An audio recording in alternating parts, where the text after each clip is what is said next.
Opa, fala galera, tudo bem? Tudo tranquilo?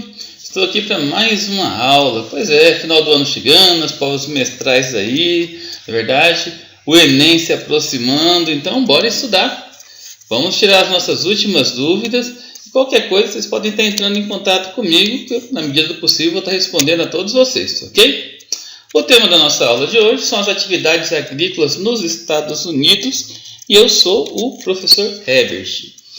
Gente, olha só, os Estados Unidos têm uma das maiores produções agrícolas do mundo, tanto em área cultivada quanto em volume de produção. A prosperidade no campo foi favorecida pela grande extensão de solos férteis, principalmente nas regiões das planícies centrais, aquela região que fica ali entre as montanhas rochosas, os montes Apalaches.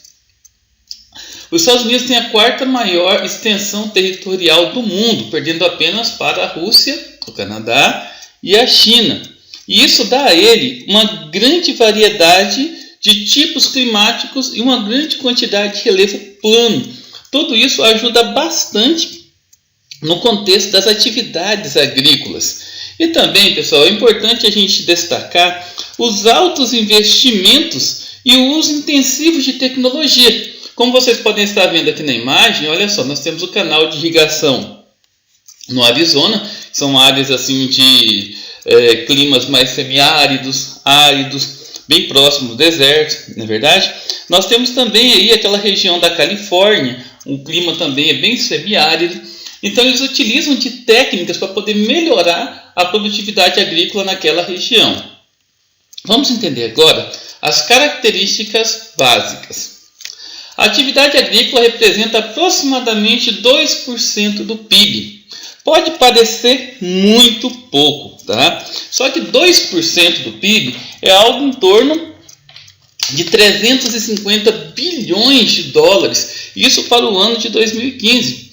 Esse valor, pessoal, 350 bilhões de dólares, só para vocês terem uma ideia, é um valor superior ao PIB de mais de 140 países no mundo.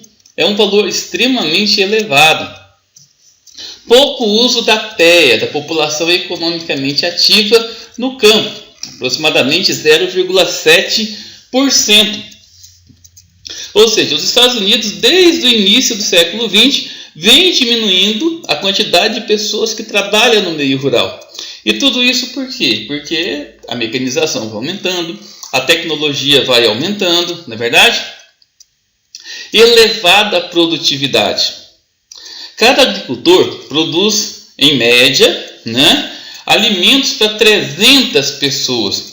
Isso atualmente, dados de 2016. Em 1950, meados do século XX, cada agricultor produzia para 17 pessoas. O uso intensivo de fertilizantes, de adubos, sejam eles químicos ou não, entendeu? A intensa mecanização, defensivos agrícolas tem ajudado a aumentar essa produtividade. Alto rendimento da terra. Cada hectare gera em média $2.000 de lucro. Em 1950 era $123. Isso aumentou bastante. Integração com a indústria ou a agroindustrialização. A moderna agropecuária estadunidense ou norte-americana está cada vez mais integrada às atividades econômicas urbanas. Ela se relaciona com o comércio, com serviços, com as indústrias situadas na cidade. Por isso gera emprego de maneira direta e também de maneira indireta. O comércio hoje é muito motivado pela questão agrícola. Vocês podem ver isso aqui no Brasil, não é verdade? Mas nos Estados Unidos isso ainda é mais intenso. Forte participação no comércio externo. Os produtos agropecuários in natura representam 10% do valor total das vendas ao exterior. Em 2010, isso representava algo em torno de 116 bilhões de dólares, um valor bastante elevado no quesito das exportações. Vamos falar agora da consequência da agroindústria. Êxodo rural e especialização do trabalho. Gente, o aumento no uso de máquinas, o processo da concentração da propriedade fundiária no campo, determinou a expulsão de milhões de trabalhadores rurais. A maior parte dos trabalhadores que perderam seus empregos ou suas terras migraram para as cidades, normalmente os grandes centros, para conseguir manter o seu emprego ou para conseguir voltar a trabalhar, na verdade, no campo, eles precisaram se especializar. E os trabalhadores especializados hoje têm, em geral, elevados salários. São maquinistas, mecânicos, motoristas, né, motoristas de tratores, de arados, de colheitadeiras, semeadoras, além de zootecnistas, agrônomos, topógrafos, pedólogos e assim por diante. Então, o trabalho no campo é altamente especializado. Intensa utilização de tecnologia. Além da mecanização, que dispensa mão de obra, cresceu enormemente o emprego de outras tecnologias rurais. É comum o uso de fertilizantes químicos, inseticidas. Cresce a área cultivada com a irrigação ou drenagem, como nós vimos ali nas primeiras imagens. O desenvolvimento de pesquisa e genética, tanto animal quanto vegetal. Uso de transgênicos. Tudo isso aumenta a produtividade no campo e faz com que o agricultor, além de vender mais, né, além de aumentar a sua produção, na verdade os preços estão sempre melhores. Isso tudo ajuda para que a produtividade agrícola e a integração com a agroindústria seja ainda mais forte. A concentração de propriedades. O espaço cultivado pelos estadunidenses, né, pelos norte-americanos, ampliou de 98 milhões de hectares em 85 para 176 milhões em 2009. Isso quer dizer o quê, pessoal? O número de fazendeiros, apesar de estar diminuindo, está caindo, está diminuindo, as pequenas propriedades, está aumentando o tamanho das propriedades rurais e também as áreas plantadas. Então, antes, aquelas áreas que eram apenas para especulação, apenas para ganho futuro de lucros, de investimento, hoje são muito utilizadas para a produtividade agrícola.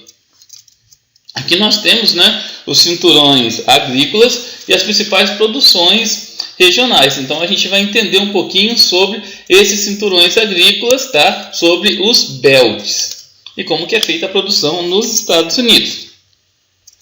Aqui nós temos o Green Belt, ou cinturão verde, né? E o Dark Belt, que é o cinturão do leite. São pequenas propriedades situadas próximas às cidades. Essas propriedades produzem frutas, legumes, verduras, leite, aves, ovos. Vamos dar uma olhada aqui, ó, nessa região nordeste dos Estados Unidos. Se situam pequenas propriedades, geralmente próximas aos grandes centros. Esses produtos são perecíveis, não precisam de uma comercialização bem rápida. E essa região é conhecida como Green Belt e Dark Belt porque os Estados Unidos é considerado o principal país do mundo na produção de leite. Tá? Então, o Dark Belt é o cinturão das leiteiras, ou a produção de leite. Aliás, não apenas em quantidade. O leite produzido nos Estados Unidos, devido ao incremento de silagem, de rações especializadas, é considerado um dos de melhor qualidade do mundo. O Central Belt, ou seja, aquela região das planícies centrais, na verdade, nós temos o Corn Belt, que é o cinturão do milho, o Wheat Belt, que é o cinturão do trigo, e o Cotton Belt, o cinturão do algodão. É uma região que fica nas planícies centrais, entre as montanhas rochosas e os montes Apalaches. É uma área de intensa monocultura para exportação, com baixa ocupação humana. Então, essa região, pessoal, tem poucas cidades populosas, né, ou com grande densidade demográfica. Essas áreas, ela tem uma produtividade muito grande. Por exemplo, 40% de todo o milho do mundo é produzido nos Estados Unidos, nessa região das planícies centrais. 20% do algodão no mundo é produzido nessa região. E cerca de aproximadamente 10% de todo o trigo do mundo é produzido nessa região. Mais uma vez, a mesma imagem que nós vimos lá. Aqui nós temos, ó, de amarelo o cinturão do trigo, ó, o cinturão do milho e da soja. ok? E o cinturão do algodão que fica nessa região aqui também, região das planícies centrais. Essa região aqui onde está passando a setinha, tá vendo? Ficam as montanhas rochosas. Essa região aqui fica os montes Apalaches. Então esse meio aqui são as planícies centrais. O ranching belt, ou aquelas fazendas, né, que criam gado, que criam ovelhas, não é verdade? São fazendas localizadas nos planaltos de Colômbia e o Planalto do Colorado, nas áreas de clima árido e semiárido. Destaque para os rebanhos bovino e de ovelhas. Os Estados Unidos hoje tem o quarto maior rebanho do mundo, né? É o quarto maior produtor mundial de carne bovina e o segundo exportador. Primeiro é a Índia, segundo o Brasil, terceiro a China. Os Estados Unidos está em quarto lugar em número de cabeças, mas é o segundo exportador. O Brasil está em primeiro. É o maior produtor de aves, de frango, né? E o segundo de suínos. Ok? E o dry farming são fazendas localizadas no sul da Califórnia, nos planaltos do Colorado e de Colômbia. Se destacam nas produções de uva, laranjas, legumes, frutas e verduras. Esse termo dry farming, pessoal, ele se caracteriza porque é necessário ficar revolvendo a terra, arando a terra para poder aproveitar aquela umidade que fica nas áreas mais profundas do solo. Vocês se sabem, não sei se vocês se lembram das aulas de geografia, o solo ele tem vários horizontes. Horizonte A, B, C, até chegar próximo da rocha matriz. Esse processo do dry farming, ele, além de revolver a terra, ele pega aquela umidade que está entre os horizontes A e B. Tá? Além disso, hoje nessa região do dry farming, eles também utilizam intensa irrigação para facilitar o processo do cultivo do solo. É isso aí, pessoal. Acredito que eu falei tudo que nós vimos em sala de aula. Fiquem com Deus, bons estudos. Eu sei que vocês são capazes, a nossa prova está super fácil, não é verdade? O Enem está chegando, eu acredito no seu potencial. E não se esqueça, né? Quem estuda bastante tem um futuro promissor. Até a próxima!